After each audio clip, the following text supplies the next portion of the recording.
Welcome to the Talkin VAWLS Network. My name is Boogie Bentley. We are right in the middle of heavy recruiting season for Tennessee. Got a live decision coming up this afternoon, this evening. Five-star edge rusher Elijah Rushing going to be making his decision. We're going to go live at 4:30 p.m. Eastern time, and we are going to cover that commitment live, so I hope you guys will come join us for that. But I want to take a quick break from recruiting and jump over and talk about the 2023 football season because, look, we are less than 2 months away. It is full steam ahead. We're right around the corner from fall camp in August, and then it's going to be football time in Tennessee before you know it. What I want to do is jump in and take a listen to Josh Pate's comments on this Tennessee football team. He said his video was like a preview magazine, a one-page college football preview magazine talking about Tennessee. Brings up a lot of good points. I want to get into them and discuss them with you guys. But as always, do me a favor, smash the thumbs up just below the video. That is quick, free, and easy. It helps the channel. I would greatly appreciate it. Also, if you are new to the Talkin VAWLS Network, welcome.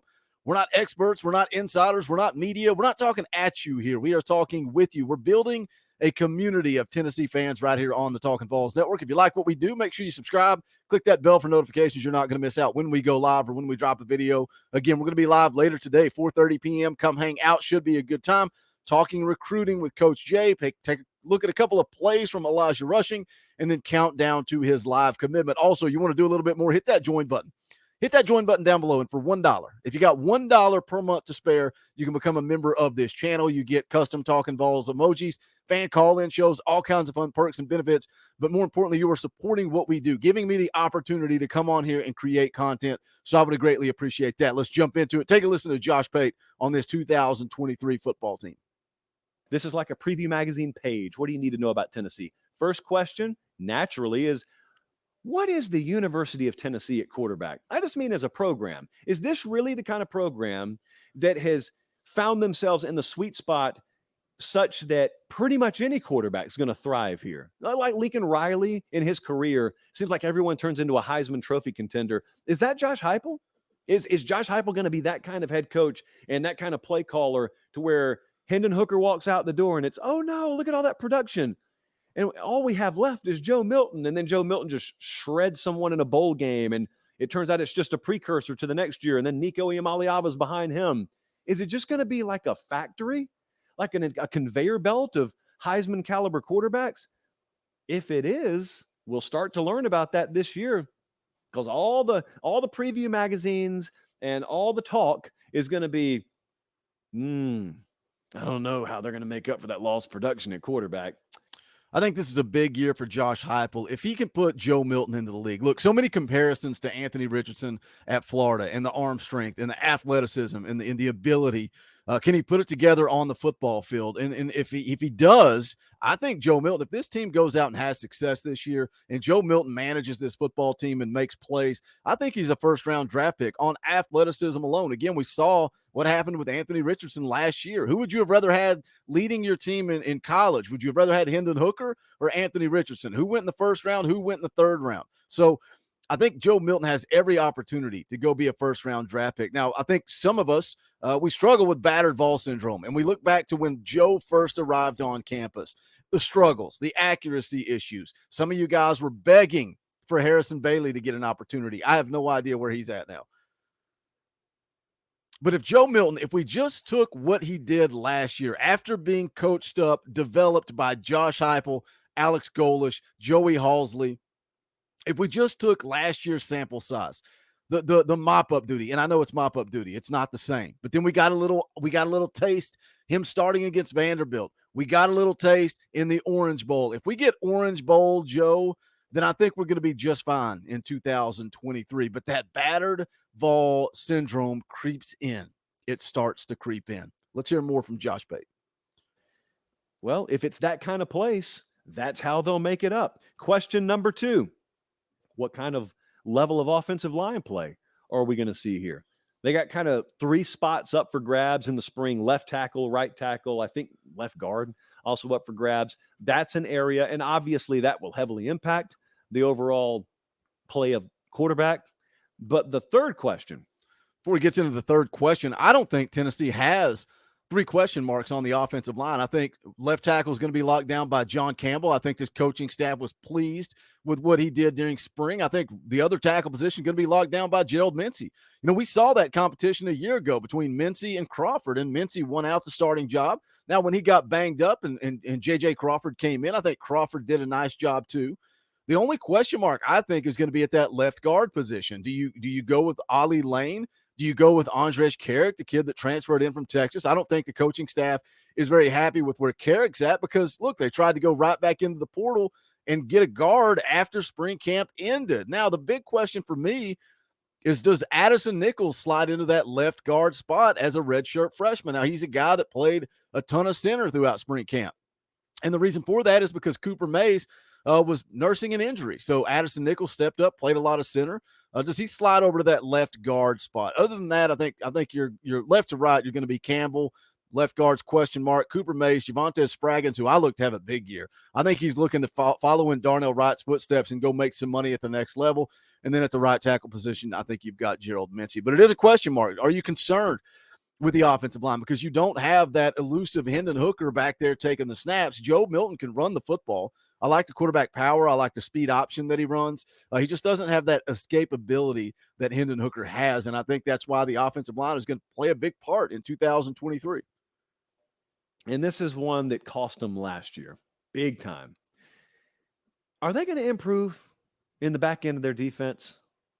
This is one of those that, unlike the other two questions I just asked, where if quarterback goes right, it could go really right. And if offensive line goes right, it could go really right. I don't know how right their pass defense could go this year. They don't look like, even at their best, they have a very high ceiling in their secondary. And last year, their secondary was 127th in the country in pass yards per game allowed. They were 76th in explosive plays per game allowed.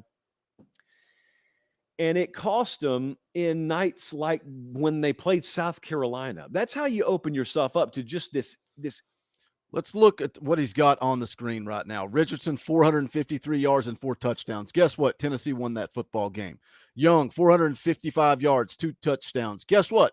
Tennessee won that football game. I don't care about numbers and stats and averages. I care about winning football games. Tennessee went out and won 11 games a year ago with that, what, 126th, 127th, whatever he said in passing defense. Look, they were terrible. They were terrible in the secondary, but I think they have an opportunity to get better in 2023. This is one of my hot takes that a lot of people probably going to disagree with. But when you go look in the secondary, I think they added a nice piece at corner, adding Gabe Judy Lally, the transfer from BYU. I think he's going to have an opportunity to push for a starting job at corner. Danico Slaughter, Kamal Haddon, which one of those guys steps up? I think that's what we're going to see going into fall camp. I think we're going to see some actual competition in the secondary. Look, a year ago in spring camp, everybody was banged up. They were plugging guys everywhere, trying to get something dialed in. Now I think you're going to have true competition, which I think iron sharpens iron. I'm not saying they're going to go out and be the best secondary in the country, but I think they have an opportunity to be better, to improve some of these numbers that he's talking about. And again, all I care about is winning football games. So if they can just improve enough to win some more football games. Look, I think Warren Burrell's a guy that last year I was like, man, nobody is pushing Warren Burrell, and I'm not satisfied with his play on Saturdays. Somebody needs to push him. Now Warren Burrell finds himself possibly barely making the 2 deep because I look for guys with more athleticism like Danico Slaughter and Kamal Haddon to push. Gabe Judy Lally, he didn't come here from BYU to sit the bench. What about some of the transfers from a couple of years ago? Wesley Walker transferred in from Georgia Tech. Andre Turrentine transferred in from Ohio State. Are those guys that could make an impact this upcoming season? Is Boogie crazy? Jump into the comment sections. Tell me I'm crazy and stupid and know nothing about football, and tell me how trash this secondary is going to be, because I think they take a step in 2023. Inexplicable result, like South Carolina going from scoring 0 offensive points against Florida the week before to hanging 60+ on you. How? You can't stop them. You can't defend a forward pass. And if you're not clicking, if you're not scoring every possession, all of a sudden, even average offenses can pull away from you. So we got to do better there. Got to do a lot better there. What is the best position group on this team? I think you could say quarterback, but like with a number of teams, we're going to skip past quarterback. Wide receiver is probably the best other position group on this team. And that's with Hyatt and Tillman both gone. Squirrel White is a guy that could very much emerge on the national scene this year. And let's be real, the country has waited a long time for an elite player named Squirrel. And we finally got him in Knoxville, no less. We finally got him. But they got Brew McCoy up there. They got Dante Thornton, who was an under-the-radar transfer from Oregon. I thought should have been rated a little higher. He's in Tennessee now. Ramel Keaton, fifth-year guy, he's there. So they got a really good, solid stable at the receiver position. But if Squirrel White's not the breakout player on this team, and he very well could be, who will be the breakout? It's going to get into the breakout player for 2023. Spoiler alert, Coach Jay called this one about a month ago. But talking about the wide receiver room, it's confirmation of stacking recruiting classes, right? How good that looks. What wide receiver wouldn't want to play in this offense? Going into this season, Brew McCoy, Ramel Keaton, Squirrel White, Dante Thornton. We'll see which three kind of emerge. I wouldn't be surprised to see Thornton work his way into the mix there. But then next year, Brew McCoy, Ramel Keaton, gone off the roster. Going into their last year of football, you're going to have Dante Thornton back for another year. Squirrel White's going to be back for a couple of more years. Then you start looking at the redshirt freshmen in this season, Chaz Nimrod, Caleb Webb, and then you've got Nathan Laycock, a guy that, again, evaluation is way more important. The fact that this coaching staff went and got Nathan Laycock, and some people were in the comments section of this channel talking about 3-star U, and then Nathan Laycock ultimately ends up being ranked higher than Carnell Tate. Where's your apologies for Mr. Laycock? But that's the beauty of stacking recruiting classes. That's why this wide receiver room is absolutely loaded. Now in the class of 24, can you go get Mike Matthews? Can you go get Ryan Wingo? Can you go get Amari Jefferson and just continue to fill that wide receiver room full of talent? What wide receiver wouldn't want to play in this offense? Who's the breakout player for 2023, Mr. Pate? Breakout player. You know where I'm going? I'm going a true freshman linebacker, Arian Carter, from just down the road in Smyrna, Tennessee, where a devastating loss was handed to us in the softball playoffs the other night, by the way.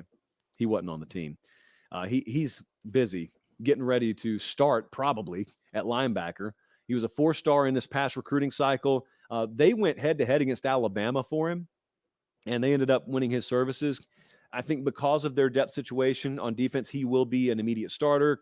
I think he's got instant impact type potential, 6'1", 220. I'm not sure what weight they want him to play at, but this is 2023. Like, guys play at linebacker weighing less than that all the time, even in this conference. I don't know that Arian Carter ends up starting. I think he definitely works himself into the 2 deep. Again, you didn't go get Keenan Peely, a guy that's got a ton of veteran and leadership in him. I don't think you went and got him to sit on the bench. And then are you really going to bench Aaron Beasley? I don't think so. Aaron Beasley is going to be one of the leaders of this defense going into 2023. But I think that Arian Carter definitely works himself into the 2 deep. And that's something we've seen that Tim Banks wants to do. He wants to rotate 4 guys at the linebacker position. We saw it all year last year. My question is, who's the other guy in the 2 deep? If you start Beasley and Peely, and then you've got Arian Carter, is it Elijah Herring? Does he work his way into the 2 deep? Or is it Caleb Perry, one of those 2 young guys? But Josh Pate goes on to talk a little bit about the schedule. One of the things that he talked about was the fact that you're playing Texas A&M, then you got to go on the road and play Alabama, and then on the road to play Kentucky in consecutive weeks. Meanwhile, Kentucky is coming off of a bye week. So Josh Pate showed some concern there for the Kentucky game. And look, when I'm breaking down the schedule, that's something I mentioned. I talk about going on the road to play Florida and Alabama, talk about Georgia coming to Neyland Stadium. What do you get out of Texas A&M? And then you have to go on the road and play Kentucky. But, the more I started thinking about it, the more I recall that we sell a shirt that says this right here: Kentucky's daddy. We are Kentucky's daddy, because in my lifetime, Tennessee has only lost to Kentucky 3 times in my entire life. And I think part of the change of narrative, look, Tennessee beat them, 26 years in a row. 2011, Kentucky ends the streak, and then Tennessee rattles off 5 more straight wins. But in 2017 through 2020, Kentucky and Tennessee went 2-2. And I think that kind of changed the narrative, but it doesn't matter, because 3 years since 1981, Kentucky has beat Tennessee. So I'm tired of talking about it. We own Kentucky. You can go pick up your Kentucky's Daddy shirt at bonfire.com/store/Talkin VAWLS. A lot to unpack in this video, a little bit longer than normal, but you guys, a lot of you had messaged me and asked me if I had seen Josh Pate's video, so I wanted to break it down and talk about it live on air here with you guys today. Jump into the comment section. Let me know your thoughts. Are you concerned about Joe Milton? Are you concerned about the offensive line? What about the secondary? Is Boogie crazy? Can that secondary take a step in 2023? I want to interact and talk to you guys in the comment section. As always, smash the thumbs up on the way out the door. The description below, you can go down there and see the link where you can buy the merch.